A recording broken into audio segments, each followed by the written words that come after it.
Rachel Torres arrives at Cedar Creek Medical at 5 in the morning when the hospital still sleeps. The parking lot is empty except for the night shift cars, and she parks in the back where no one notices. She has been a temp nurse here for 7 months. The badge clipped to her scrub pocket says Torres, RN, temporary assignment in letters that feel smaller every time she reads them. The ICU corridors are quiet.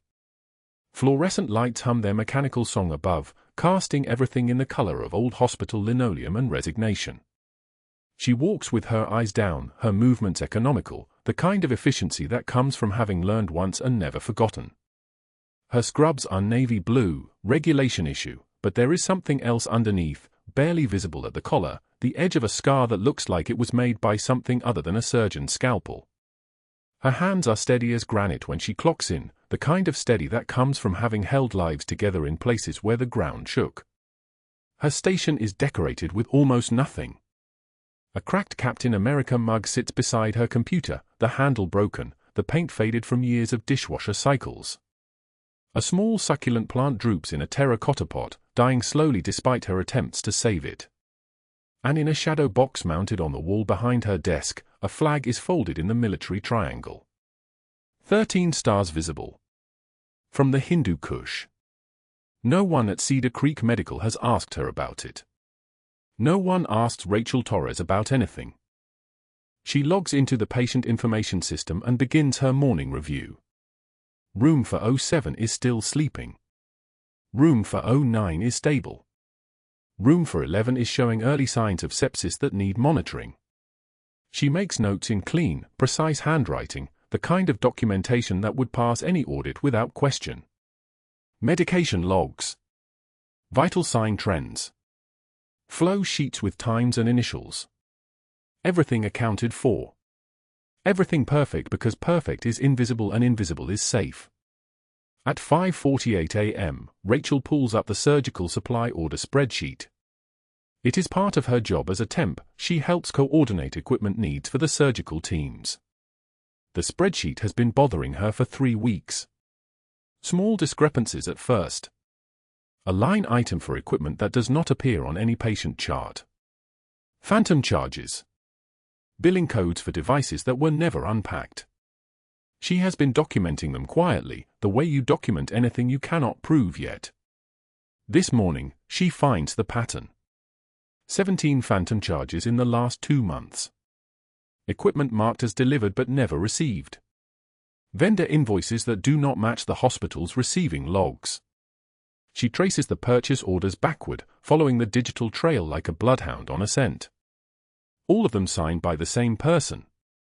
All of them routed through the same department head. All of them leading to Dr. Marcus Mercer, the Chief of Surgical Services, a man whose office overlooks the city and whose name appears in the hospital's annual fundraising brochure beneath a photograph of him shaking hands with the mayor. The numbers are significant. $47,000 in the last 2 months alone. Possibly more if she looks deeper. She does not look deeper. Not yet. Not here. She documents what she has found in a private file on her personal encrypted drive, something she learned to do in the Hindu Kush when documentation meant the difference between justice and disappearance. She closes the spreadsheet and exhales slowly. Her hands do not tremble. Her jaw does not clench. She is a temp nurse in Denver reviewing supply orders on a Tuesday morning. That is all anyone needs to see. Room for 07 admits its patient at 6:15 a.m. The transport team wheels him in on a specialized stretcher, and Rachel watches from her station as they begin the transfer protocol. The patient is a male in his mid-50s, both legs heavily bandaged from mid-thigh downward, his face marked by the particular kind of exhaustion that comes from survival rather than rest. He is conscious but medicated. The transfer nurse hands Rachel the admission paperwork, and she begins the intake sequence without looking up. Then she sees the name. General Michael Chen. 4-star. Special Forces. She does not move. Her hands remain on the keyboard, her eyes on the screen, processing information the way a computer processes information, input, calculation, output. No reaction. No recognition. But her breath changes. She counts her inhales the way she learned to count them in Kandahar when the mortars came close enough to shake the tent posts. Mike Chen. Staff Sergeant Mike Chen. The man who took her position when she was promoted to captain and reassigned to a desk 3,000 miles away from the combat medic role she had owned for 7 years. The man who had been a specialist in her unit, quiet and precise, the kind of soldier who moved through chaos like a dancer and asked questions only when the answers mattered. She had trained him for 6 weeks before she left. Had shown him the protocols, the shortcuts, the ways to stay calm when everything around you was screaming. He had learned quickly. He had been good. The intake paperwork lists his injuries. IED explosion in Loga province. Bilateral leg trauma with significant tissue loss. Status: recovering, stable, expected to make a full rehabilitation transition. The paperwork does not say he was doing her job when it happened. The paperwork does not say he was the medic running the aid station she used to run. The paperwork does not list the cruel arithmetic of military rotation, that in taking her place, he had been exposed to her risks, had inherited her dangers, and had paid the price she had escaped by being promoted away. She walks to room 407 and prepares for vitals. Mike Chen's eyes are half closed from the morphine drip. She places the blood pressure cuff around his arm with the kind of gentleness that is not gentle at all but rather the efficiency of someone who has done this 10,000 times. His blood pressure is stable. His heart rate is controlled. His oxygen saturation is 97%, excellent. She makes the notations and turns to leave, and his voice stops her. It is quiet, rougher than she remembers, but unmistakable. "Do I know you?" She does not turn around. "Just checking vitals, sir." "You move like—" He does not finish the sentence. The morphine pulls him back under before he can complete the thought. She finishes anyway, silently, in the part of her mind that has not stopped being a soldier. "You move like a medic. Like someone who has walked through fire and come out the other side still standing." Rachel returns to her station and pulls up his full medical file. The admitting physician has noted his rank, his branch, his unit designation. 1st SFOD Delta, currently stationed at Joint Base Lewis McChord. She closes the file. She does not need the file to tell her who Mike Chen is. She remembers him. She remembers all of them. She remembers the names and faces and the particular way each one held their fear. And she remembers the specific fact that is now creating a pressure in her chest like a hand closing around her throat. Staff Sergeant Mike Chen was running her aid station in Loga province when the IED detonated. He was doing the work she used to do. He was carrying the risk she had escaped. The morning shift begins in 45 minutes. The hospital will wake up. The doctors will make rounds. The residents will cluster around patient charts with the eagerness of people learning things that will, if they are lucky, never matter to them in the way they matter to people who have actually lived in the gaps between life and death. Rachel sits at her station, her hand steady on the keyboard, and continues her work as if nothing has changed. As if a man from her past has not just been delivered into her care by forces that stopped believing in coincidence the moment she started believing in fate. At 7:56 a.m., Dr. Mercer enters the ICU with the kind of presence that makes the air pressure change. He is tall, expensively dressed even in his white coat, his watch a Rolex that probably costs more than Rachel makes in a year. He moves through the unit like he owns it. In some meaningful sense, he does. His eyes scan the nursing stations, the monitors, the patient rooms, and then settle on Rachel with the calculating look of a predator assessing prey that has not yet realized it is being hunted. He approaches her station and sets down a printed document without speaking. It is a patient chart. Room 407. His voice, when he uses it, is calibrated to carry just far enough that the other nurses working nearby can hear. General Chen is here for observation and rehabilitation, he says. He will be receiving specialized surgical consultation regarding his leg injuries. I will be coordinating his care personally. Rachel nods once. Understood, Doctor. I trust you understand the sensitivity of his position, he continues. A 4-star general, special forces background, high-level security clearance. His care requires discretion. Protocol adherence. Competence. The word sits there between them like a knife. Competence. As if her competence is something he doubts. As if she has already failed him in ways she does not yet understand. She meets his eyes for exactly 2 seconds, long enough to acknowledge him, not long enough to challenge him, and then returns her attention to the monitor in front of her. "I will provide excellent care," she says. He leaves without responding. She watches him walk away, watching the way other people seem to part around him without realizing they are doing it. And in the quiet that follows his departure, she realizes something that settles into her bones like cold. Dr. Mercer has noticed her. And that, in her experience, is never a good thing. The best people in institutions are the ones no one sees. The moment someone looks directly at you is the moment the countdown begins. She does not look at the Captain America mug. She does not look at the folded flag from the Hindu Kush. She keeps her eyes on her work, and she counts her breaths the way she learned to count them when survival depended on not being noticed, not being remembered, not being anyone who mattered enough to be targeted. Outside the hospital windows, Denver wakes up to another Tuesday. The sun climbs higher. The city moves through its day. And in room 407, a 4-star general recovers from injuries that should have killed him, while a temp nurse at the next station continues documenting her shift with hands that have learned not to shake, eyes that have learned not to cry, and a heart that has learned to lock everything away in the kind of place where even she cannot reach it. The pressure builds. The countdown starts. She is too good at her job to last long in a place where good job means you have to be invisible. And the invisible ones, eventually, become impossible to ignore. The fluorescent lights hummed their flat, endless song as Dr. Mercer rounded the corner at 0800 hours, 8 residents trailing behind him like remoras following a shark. Rachel didn't look up from her medication logs.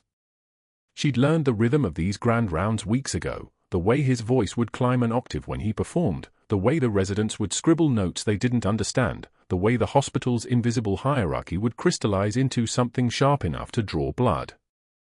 "This station," Dr. Mercer announced, his hand gesturing across Rachel's workspace with the flourish of a magician revealing a trick, "represents exactly what happens when we compromise our standards. When we hire temp nurses to fill gaps instead of investing in permanent staff with proper credentials." Rachel's pen continued its steady movement across the chart. O2 sat 94. Heart rate 78. Blood pressure 118/72. The vitals were perfect because her work was perfect. Her medication logs were immaculate. Every 4 was dated and timed. Every notation was documented with the precision of someone who understood that medicine was not negotiable. The temp, Dr. Mercer continued, and Rachel felt the words like cold water down her spine, often lacks the institutional knowledge to understand why protocol exists. Protocol isn't arbitrary. It's the difference between a patient living and a patient in the morgue. He paused, letting that sink in. One of the residents, a nervous PGY2 who reminded Rachel of herself 15 years ago in a different uniform, shifted uncomfortably. Dr. Mercer smiled at that discomfort. He fed on it. Rachel turned a page. The chart made a soft, crisp sound like leaves being crushed underfoot. Around her, the hospital breathed, ventilators whooshing, monitors beeping their algorithmic heartbeat, the distant clang of a stretcher wheel catching on something metal. The fluorescent lights above flickered almost imperceptibly, a stutter in the electrical pulse that only Rachel seemed to notice. She'd learned to live inside these rhythms, these mechanical songs.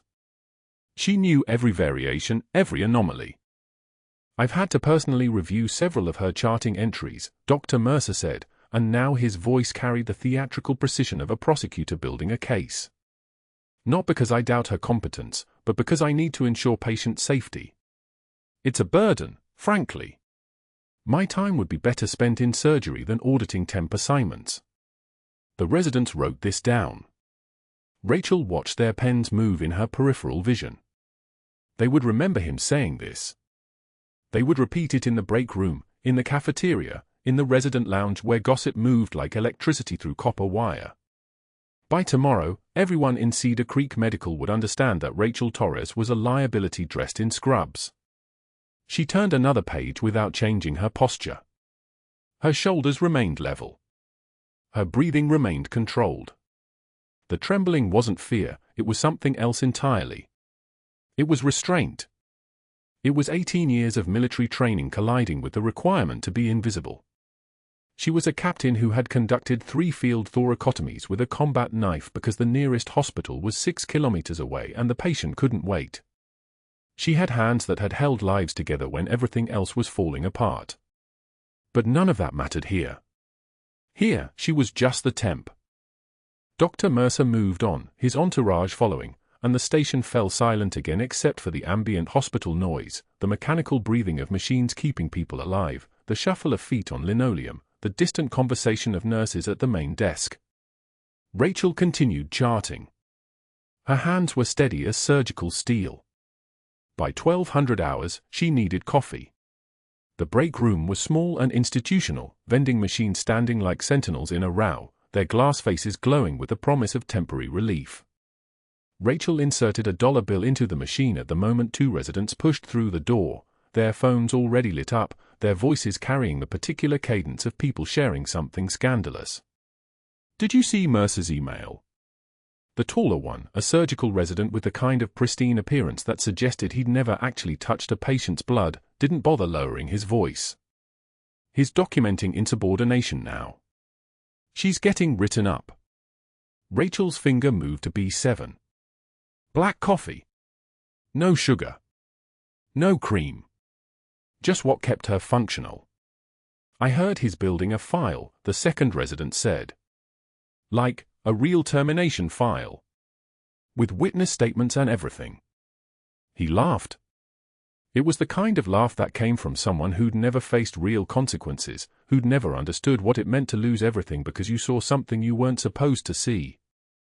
The machine hummed. It was a sound Rachel knew intimately, the mechanical grinding of a spiral rotating, a cup dropping into position, the hiss and spray of hot water. The cup rattled as it filled. Through the glass of the machine, she could see her own reflection, pale and blurred, a ghost in the dim light. The woman in the reflection didn't tremble. She didn't flush red. She didn't retreat to find a supply closet where she could cry. Rachel removed the cup. The plastic was hot against her palm. She lifted it to her lips and took a small sip, the bitter warmth spreading across her tongue. It tasted like every military base break room she'd ever sat in, like every moment between combat operations when soldiers learned to compartmentalize horror and function anyway. "She probably won't make it past probation," the taller resident said, and Rachel turned to leave. As she passed them, their conversation died. There was something in the way she moved, just a slight shift in the angle of her shoulders, a particular way her eyes focused on a point beyond them, that made them understand, at some primitive level, that they should not continue talking about her while she stood close enough to hear. She made it back to her station by 12:15 hours. The ward was quiet. Most of the post-op patients were sleeping. The monitors beeped in their syncopated rhythm, a heartbeat amplified and measured and quantified. Rachel sat at her desk and opened her email. Dr. Mercer's message was dated 06/7 that morning, sent before rounds even started. It was addressed to the Director of Nursing and copied to hospital administration. The subject line read, "Documentation of patient safety concerns, staff performance." Rachel read it twice. The lie was elegant.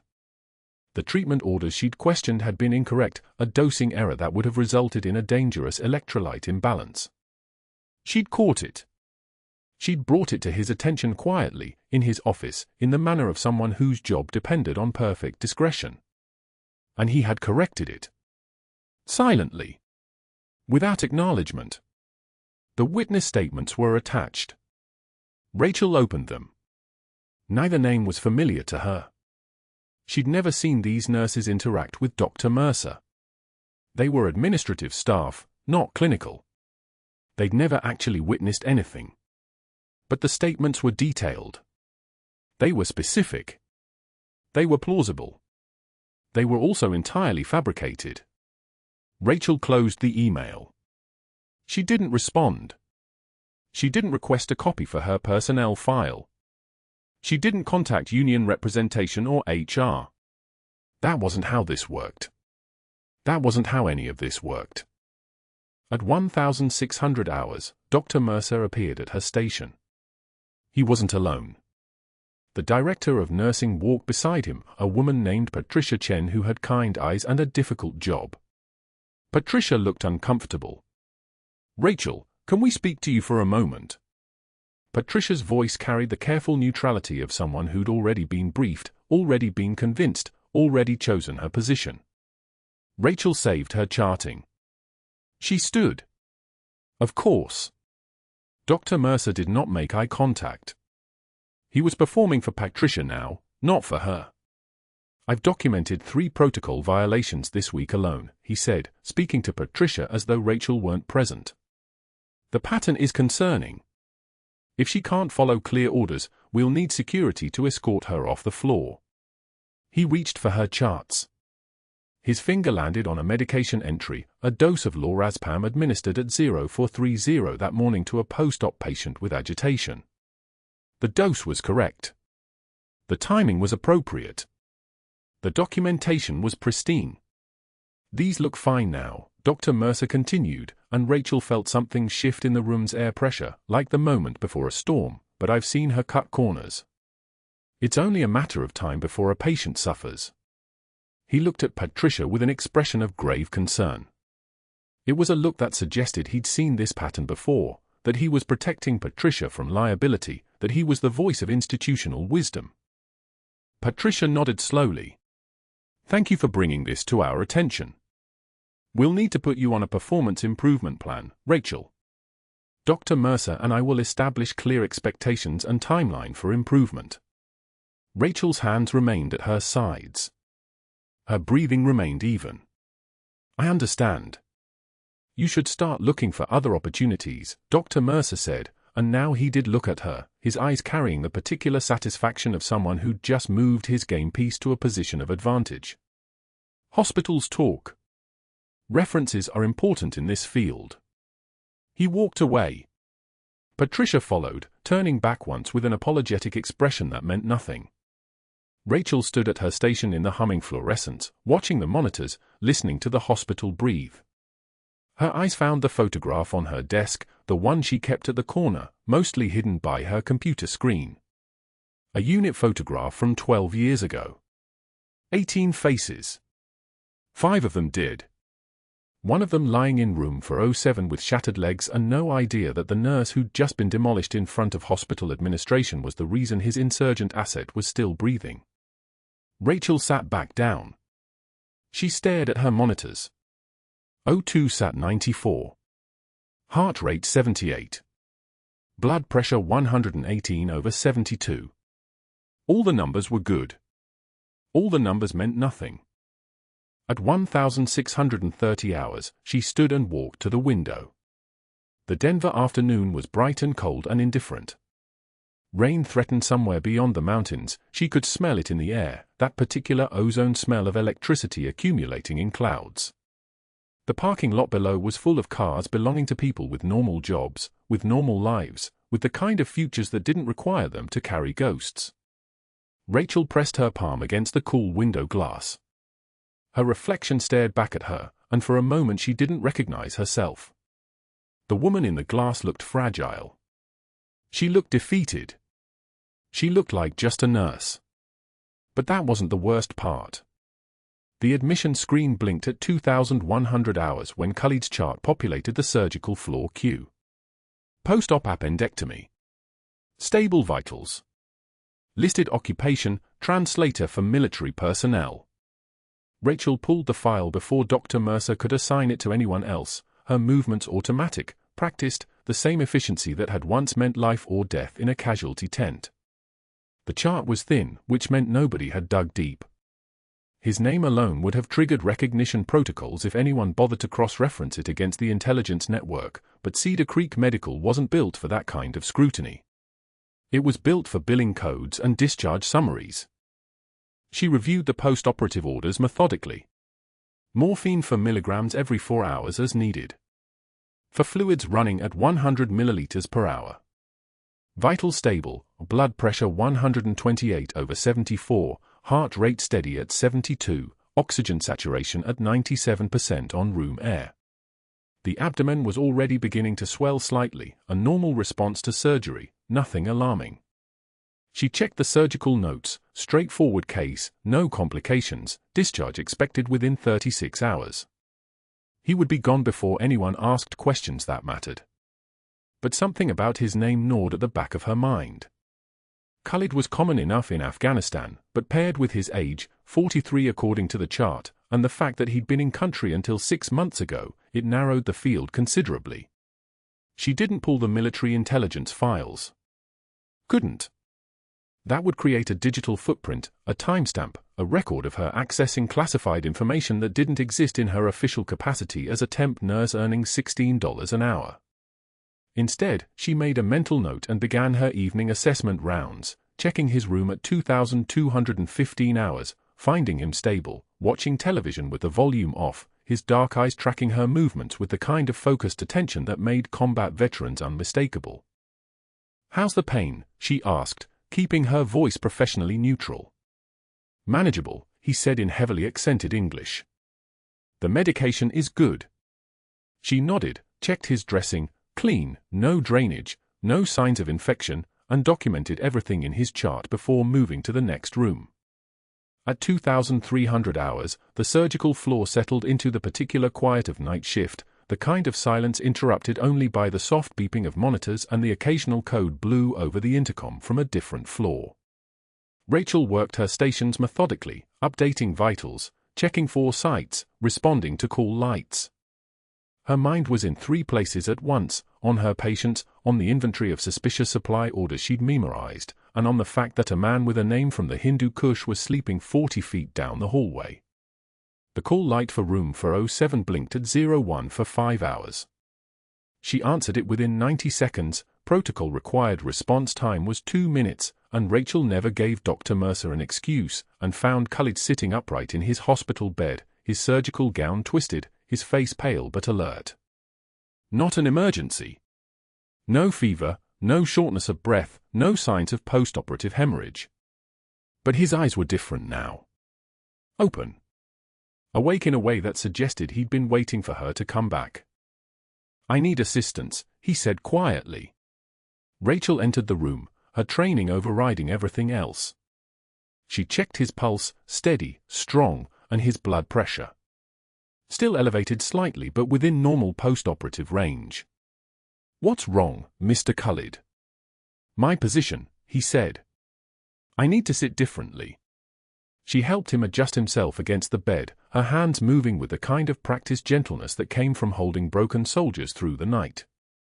And then she made the mistake of looking directly into his eyes as she reached for his pillows, and she watched the moment recognition rewired his face.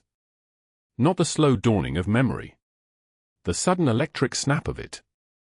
His jaw went rigid. His breathing changed. His hands, which had been resting at his sides, began to tremble. "Your eyes," he whispered in Pashto. The words landed like shrapnel.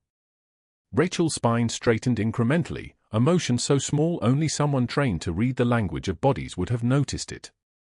She continued adjusting his pillows with the exact same pressure and precision, her face a mask of professional concern. "I know your eyes," he continued, still in Pashto, his voice dropping to barely audible. "I know them. Kandahar. Sanjan Valley. You came in the dark with the special forces. You were," he stopped, his voice cracking slightly. "You saved my uncle. When the IED hit the convoy near Bagram." Rachel did not pause. Did not hesitate. Did not give him the satisfaction of seeing her military composure slip by so much as a muscle twitch.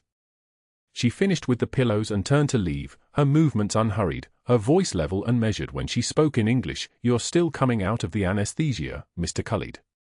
It's normal to feel confused right now. Dreams often seem very real during recovery." "No." His hand shot out and gripped her wrist with surprising strength for a man 36 hours post-surgery. His fingers were trembling, but his eyes were focused and clear. "Lucid. Terrified. They called you Phantom." In the camps, in the villages. Phantom. You came from nowhere, disappeared like smoke. I was there when you field sutured a carotid laceration using only a trauma needle and dental floss. Rachel gently extracted her wrist from his grip, a small downward rotation, pressure applied to the exact point where tendons crossed, a move she could execute without inflicting pain but with absolute certainty of success.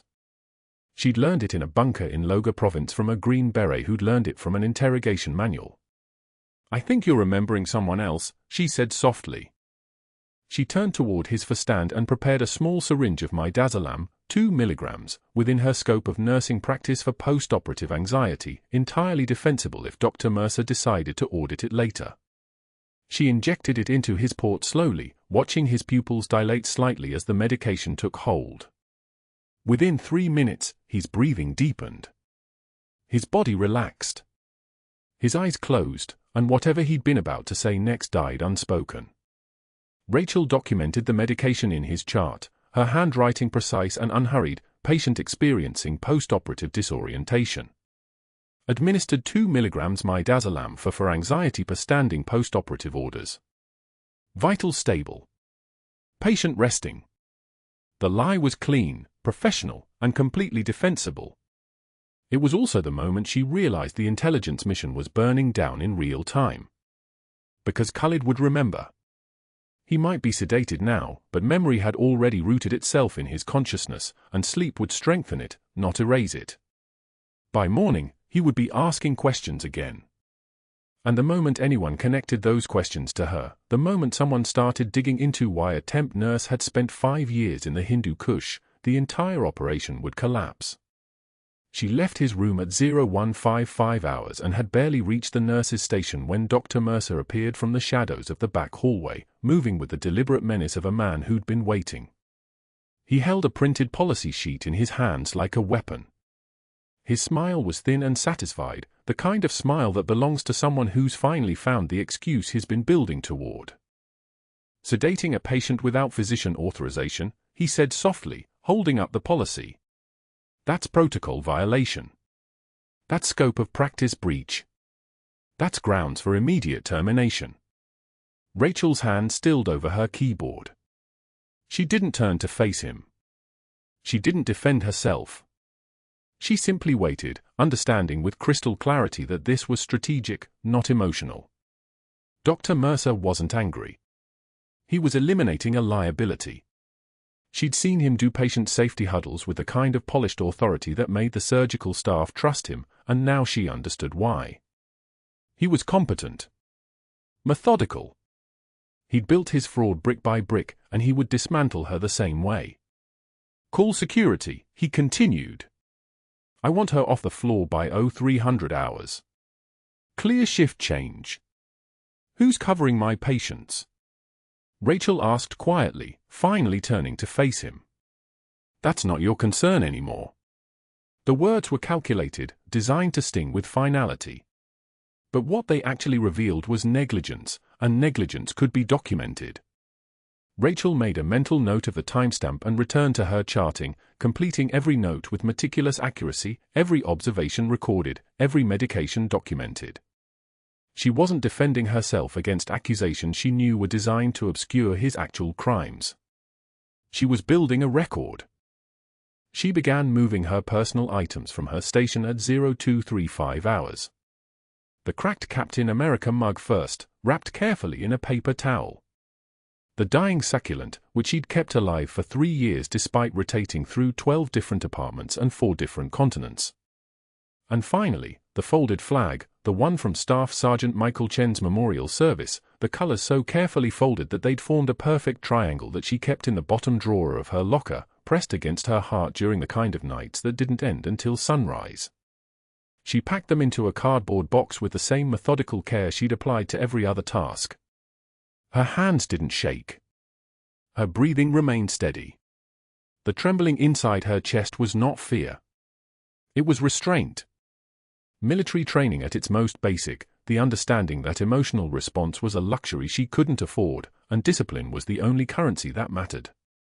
Dr. Mercer appeared again at 0250 hours, impatient now, his authority beginning to feel slightly frayed at the edges.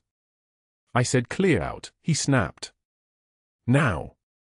Rachel looked up from her documentation, her eyes meeting his with the kind of flat, measured attention that made people instinctively take a step back.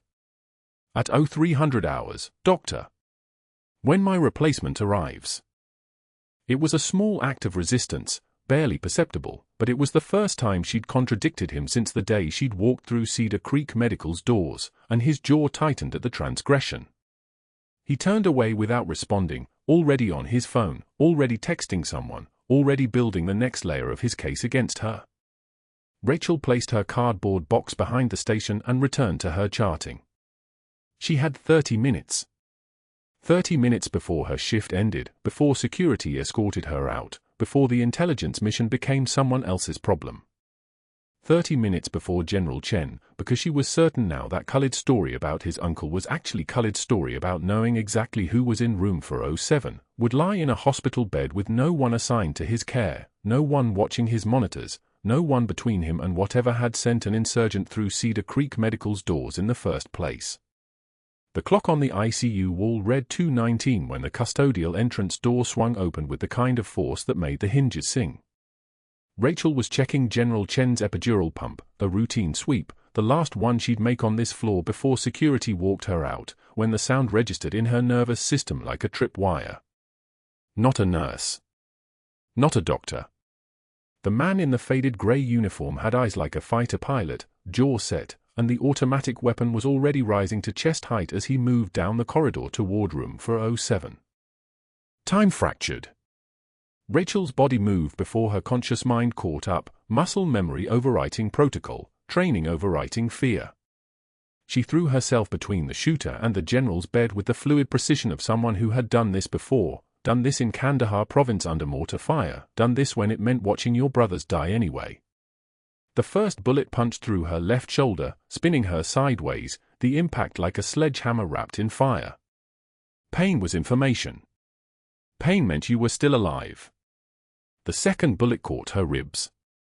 The third followed a half-second later, a left-to-right trajectory that meant the shooter was adjusting, correcting. Rachel closed the distance using a disarm sequence learned in a compound outside Jalabad, her hands moving with the terrible economy of a surgeon, trap the barrel, pivot inside his grip, strike at the throat. The automatic clattered to the floor.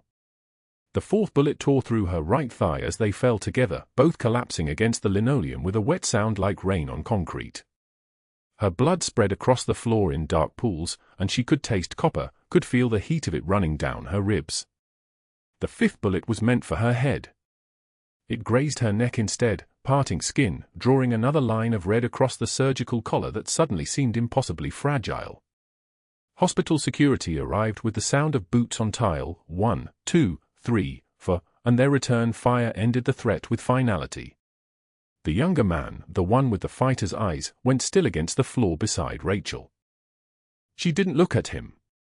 She was already checking General Chen, her hand pressing against the wound in her shoulder, the other moving across his body with the automatic efficiency of a medic. "You hit?" Her voice was strange, thin, coming from somewhere far away. The pain was already beginning to tunnel her vision. General Chen stared at her, shock written across his face like a fresh wound. Who the hell are you?" Rachel's breathing was too fast, her O2 sat probably dropping, but her hand stayed steady. "Stay down. Could be a second shooter." Then the darkness came up and swallowed her whole. She woke 4 days later in a recovery room at University Hospital, 5 surgical sites wrapped in gauze, the kind of pain that only opioids can blunt.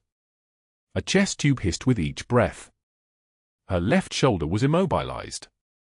They'd repaired the brachial artery, the surgeon had mentioned that, said something about millimeters, about luck. There was no luck.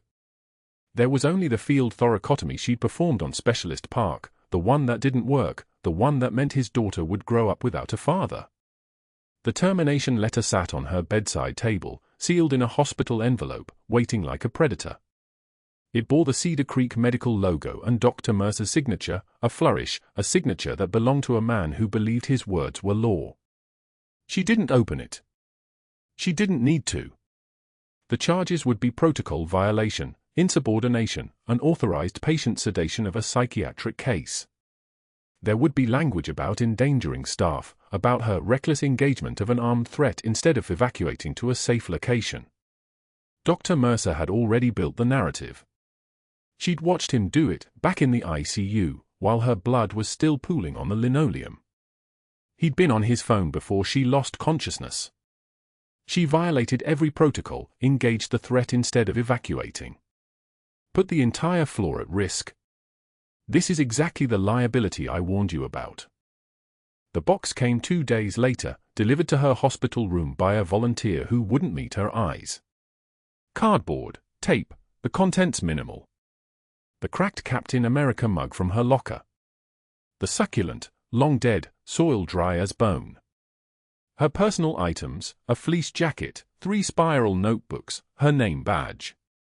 And the folded flag, pressed between layers of tissue paper and plastic, the one from the Sanjin Valley 2 years ago, the one that came back from Specialist Park's memorial service, the one she'd kept because she hadn't known what else to do with the weight of a life distilled into fabric and loss.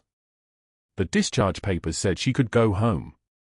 The nursing supervisor came by, wouldn't stay long, muttered something about procedural requirements and best of luck. No one said the words "we're sorry." No one said the words "thank you." The hospital had its narrative, and in that narrative, Rachel Torres was just a temp nurse who'd gotten too attached to a patient, who'd let emotion override judgment, who'd contaminated a crime scene with her bleeding. 2 days after discharge, the rain in Denver fell with the weight of an accusation. Rachel stood at a bus stop on Colfax Avenue with the cardboard box growing heavier in her arms, water seeping through the bottom, the cracked mug visible through soggy cardboard, the flag protected but the succulent turning to paste. Cars hissed past on wet asphalt. A man with a briefcase stood 6 feet away, pretending not to notice the woman bleeding through bandages, the one who looked like she'd gone 10 rounds with something larger than herself. She'd blown her cover. The intelligence mission was compromised the moment Khalid said her name in that hospital room. By now, whoever had sent the younger man through those ICU doors would know she'd been exposed. They'd try again. And she wouldn't be there to stop it. General Chen lay in a hospital bed with no one assigned to his care, no one watching his monitors, no one between him and whatever came next. She failed again. Just like Specialist Park. Just like the others. A woman with an umbrella asked if Rachel was okay. Rachel didn't answer. She was staring at her reflection in the bus stop glass, pale, bandaged, still in the clothes they discharged her in. The temp nurse. The burnout case who couldn't follow protocol. The one Dr. Mercer had warned them about. The bus arrived, diesel exhaust mixing with rain. Rachel didn't get on. She stood there watching it pull away, watching the water cascade off the shelter, and her phone vibrated in her jacket pocket. A single text message from a number she didn't recognize, Cedar Creek Medical. 1,000 hours. Auditorium. Your presence requested for administrative closure. She read it twice. Administrative closure meant paperwork, meant signing away her right to sue, meant formalizing her erasure. She'd been expecting something like this. She hadn't been expecting it to come at a hospital that had already decided what she was. But General Chen was still there. General Chen was still breathing. And for the moment, just this moment, that meant she wasn't finished yet. For days after the shooting, Rachel found the termination letter waiting in her mailbox like a bomb that hadn't detonated yet. Her hand steadied as she opened it, the paper crisp and official, each sentence a carefully constructed lie. Dr. Mercer had built his case with surgical precision, 2 months of fabricated performance issues, documented insubordination, unsafe patient interactions, failure to follow protocol. Every word calculated. Every detail false. The letter cited the sedation of Khalid as the cornerstone, unauthorized administration of sedatives without physician authorization, reckless endangerment, breach of patient safety standards. The timestamps were real. The context was pure fiction. Rachel had the hospital's own security footage of Khalid's vital signs deteriorating, of her intervention preventing an acute episode, of the medically sound decision she'd made under field conditions that would have been praised in a combat hospital but were being weaponized here in Denver. The rain had started 2 hours before she opened the mailbox, and by the time she stood at the bus stop with the cardboard box growing heavier in her arms, the downpour had turned the parking lot into a mirror of the sky. Inside the box was everything they'd let her keep, everything they'd let her have back. A cracked Captain America mug, the ceramic split down one side, the superhero's shield faded from repeated washings. A dying succulent in a plastic pot, the leaves papery and grey. And underneath, wrapped in brown paper, the carefully folded flag from a teammate's coffin. Not hers. That wasn't the protocol. But after the IED in the Hindu Kush had shattered Specialist Park's body and Corporal Jimenez's spine and left Sergeant Dawson bleeding out before the medevac could arrive, someone had folded Park's flag and left it on Rachel's cot. 3 of her unit. 1 mission. The flag carried the weight of all of it, 13 stars stitched in faded blue, the creases sharp as knife edges from being folded 1,000 times in her hands during the night she couldn't sleep. The rain hammered the bus shelter's plastic roof like applause that nobody wanted. Rachel had saved General Chen's life. She'd taken 5 bullets doing it. She'd done exactly what Captain Rachel Torres of the 75th Ranger Regiment's Special Operations Combat Medic Detachment was trained to do. And they'd fired her for it. The box grew heavier. Not because of weight. Because of what it meant. She stood there in the rain, watching the buses pass without boarding, knowing the truth that sat like a stone in her chest. Blowing her cover in that moment, throwing herself between a gunman and a 4-star general, had ended the intelligence mission. The insurgent network had been compromised.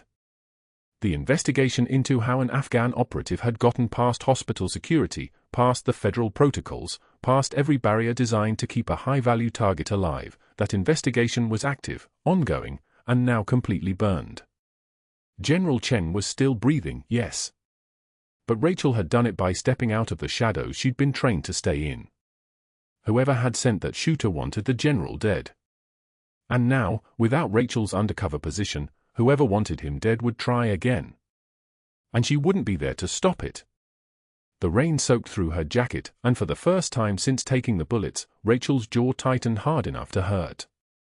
She boarded the bus without looking back at Cedar Creek Medical. The box of her civilian life sat on her lap, growing wet from the rain she couldn't shake from her scrubs. 2 days later, the message came through an unmarked number, a summons back to Cedar Creek Medical. No explanation. No context. Just an address and a time. Rachel's tactical instincts fired immediately, trap, ambush, final paperwork to bury her deeper. But she changed back into her scrubs anyway and drove through morning traffic that smelled like wet asphalt and diesel exhaust. The hospital parking lot was fuller than she'd ever seen it. News vans lined the emergency bay entrance. Satellite trucks with their towers extended like spines against the Denver sky. Security personnel she didn't recognize stood at the main entrance, scanning badges with practiced efficiency. Rachel's badge had been deactivated. She was no longer a nurse here. No longer anything here. But someone had left instructions at the front desk, her name on an envelope, directing her to the hospital auditorium on the 3rd floor. The walk up the stairwell felt like a breach of mission parameters, every hallway familiar, every corner carrying ghosts of double shifts and stolen moments and the weight of keeping secrets. The auditorium doors opened to a room packed wall-to-wall with Cedar Creek medical staff, federal agents whose pairing screamed law enforcement, military personnel in dress uniforms she recognized from the Special Operations Command, and General Chen sitting in a wheelchair at the center of it all, watching the entrance like he'd been waiting. The room fell so quiet you could hear the fluorescent lights hum overhead. Then Khalid stood up. The patient Rachel had sedated for days earlier rose unsteadily from a chair near the back of the auditorium, his recovery faster than it should have been, his presence here deliberately orchestrated. His trembling hand pointed directly at Rachel, and when he spoke, his whisper carried through the silence like a command, "Phantom. You are the Phantom of Kandahar." The room didn't react. That meant they already knew. The name had been used in Special Forces circles for 3 years, the medic who'd gone into hot zones no one else would touch, who'd extracted casualties under direct fire, who'd operated a field thoracotomy with a combat knife when a proper surgical suite wasn't available and a soldier's heart would stop beating in 90 seconds without intervention. Phantom. The call sign of a legend. The call sign of a captain nobody was supposed to know about. A Marine colonel stepped forward, holding a file thick as a novel, his voice cutting through the electric air with the precision of a command. Captain Rachel Torres. Silver Star recipient. 3 combat deployments, Hindu Kush, Helmand Province, and Logar Province. 17 confirmed saves under direct enemy fire. He opened the file, and with each revelation, the colonel's voice grew harder, the authority more absolute. Recommended for Distinguished Service Cross by 3 separate commanding officers. Debriefed by JSOC regarding intelligence operations conducted from this facility. The colonel paused. The silence stretched. You were the tip of the spear in Special Forces medical operations. You were the soldier nobody saw coming. Dr. Mercer shouldered through the crowd like a man drowning in air, his face the color of raw beef, his voice pitched high enough to crack. This is a hospital, not a military circus, and this woman is no longer employed here. She violated protocol, she engaged a threat instead of evacuating. This is exactly the liability I warned administration about, but General Chen raised a single hand, and the room froze. Not a request. A command. The general's eyes didn't leave Dr. Mercer. You said she broke protocol. His voice was quiet. Quiet like the calm before artillery fire. You fired her for being a hero. For taking 5 bullets meant for me. Chen gestured toward the colonel, who placed a velvet board on a stand beside him. 3 medals hung there, catching the auditorium lights like they were radioactive. Purple Heart. Bronze Star. Combat Medical Badge. Each one representing a moment Rachel had nearly died. Each one proof that Dr. Mercer had fired the most qualified trauma responder Cedar Creek Medical had ever employed. A sound escaped the crowd, not quite a gasp, not quite a curse. Just the sound of institutional realization. The game was over? Dr. Mercer's lawyer arrived exactly 37 minutes later, but she was already too late. The hospital's IT specialist, a Navy veteran named Rodriguez with a permanent expression like a man defusing bombs, had spent the last 72 hours restoring every deleted email, reconstructing every altered invoice, pulling security footage from every camera Dr. Mercer had believed was off. The hard drive delivered to the hospital board of directors that afternoon contained 3 years of Medicare fraud in unprecedented detail. 412 falsified billing codes. $340,000 in kickbacks hidden in vendor contracts that Dr. Mercer had spent months perfecting.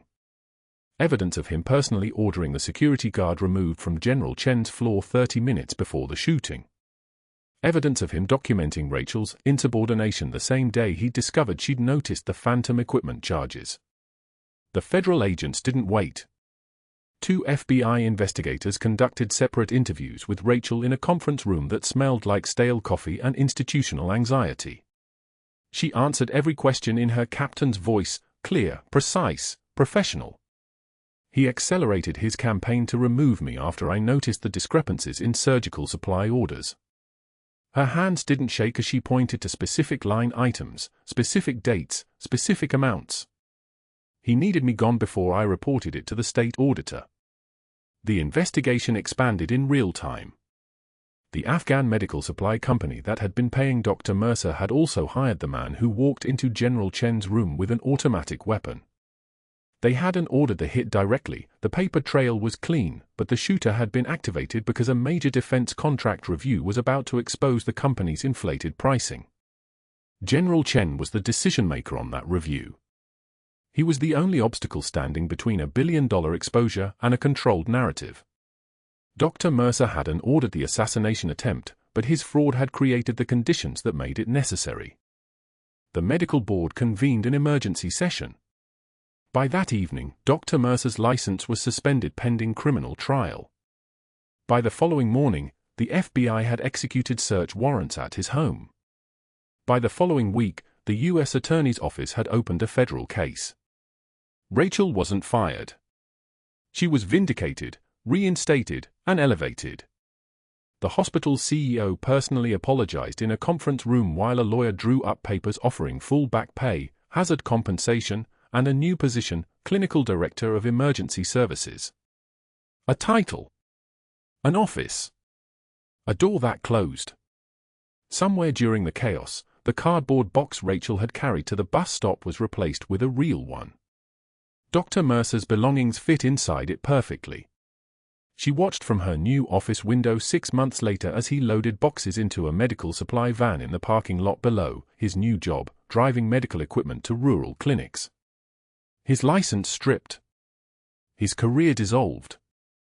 His power evaporated like the rain that had soaked through her scrubs the day he'd fired her. The poetic justice was complete.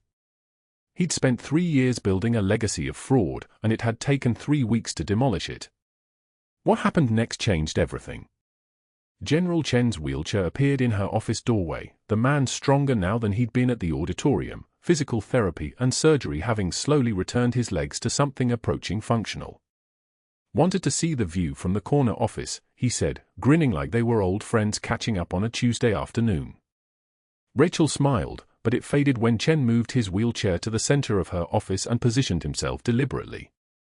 He gripped the armrests with the deliberate strength of a man preparing for pain, then lowered himself painstakingly to one knee. "General, don't, your legs." Rachel started forward, but he was already there, his hand extended, holding something that caught the office light like a star. A medal. The Distinguished Service Cross. The kind of medal that represented something beyond normal recognition. Beyond simple valor. "You saved me twice," Chen said, and his voice thick with the weight of 17 years of service, of 3 combat deployments, of watching soldiers bleed out and knowing there was nothing he could do. Once from bullets. Once from failing the soldier who replaced you. Staff Sergeant Dawson, Specialist Park, Corporal Jimenez, they'd be proud of who you became after the Hindu Kush.